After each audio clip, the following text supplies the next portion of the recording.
Anchor Suma పరిచయం అక్కర్లేని పేరు. రాజీవ్ కనకాల భార్యగా, యాంకర్గా నంబర్ 1 స్థానంలో కొనసాగుతుంది.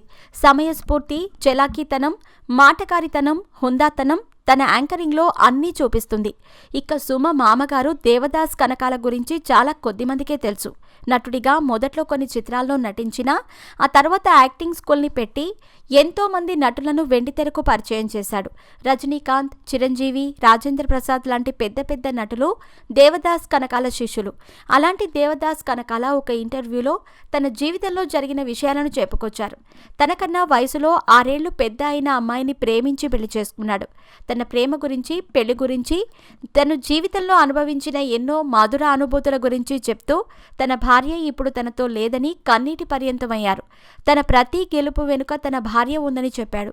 తన భార్య మరణించినా తాను చీకట్లో ఉంటుందని, అందుకే తన బాధను చీకటికి చెప్పుకుంటానని, కొడుకైన రాజీవ్కు, కోడలైన సుమకు అసలు చెప్పనని దేవదాస్ కనకాల చెప్పిన సందర్భం చూసి చాలామంది కళ్లల్లో నీళ్లు తిరిగాయి. ముసలితనంలో ఒంటరితనం ఎలా వేధిస్తుందో అర్థమైంది. అయితే కొడుకు, కోడలు సాధిస్తున్న విజయాలు చూస్తే ఆనందం వేస్తుందని, తన కోడల్ని పొగుడుతుంటే పట్టరాని ఆనందం వేస్తుందని చెప్పాడు.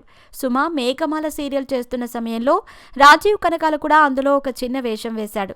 అమ్మాయితో కలిసి పనిచేస్తున్నప్పుడు, అరే ఈ పిల్ల చాలా తెలివైన దానిలా ఉంది, ఈ అమ్మాయి కోడలిగా మా ఇంటికి వస్తే ఎలా ఉంటుంది అనిపించింది. రాజీవ్ కనకాల కంటే ముందు సుమ నా దృష్టిలో పడింది. ఆ తర్వాత కొంతకాలానికి సుమ ఫోన్ చేసి తాను రాజీవ్ కనకాల ప్రేమించుకున్నామని, పెళ్లి చేసుకుందామని అనుకుంటున్నామని చెప్పింది. మీరంతా సపోర్ట్ చేస్తారని భావిస్తున్నాను అంది. ఈలోగా రాజీవ్ కనకాల వాళ్ళ అమ్మకి ఈ విషయం చెప్పేశాడు. వాళ్ళ అమ్మకి సుమ ఒకతే కూతురు, ఆమెను ఒప్పించమని అన్నాను. ఆ తర్వాత సుమ తరపున వాళ్ళకి కూడా ఒప్పించి పెళ్లి జరిపించామని చెప్పుకొచ్చారు. విన్నారుగా కోడలు సుమ గురించి దేవదాస్ కనకాల చెప్పిన విషయాల గురించి. మరి సుమ గురించి, దేవదాస్ కనకాల గురించి ఆయన చెప్పిన విషయాల గురించి మీ అభిప్రాయాలను మాకు కామెంట్ రూపంలో చెప్పండి.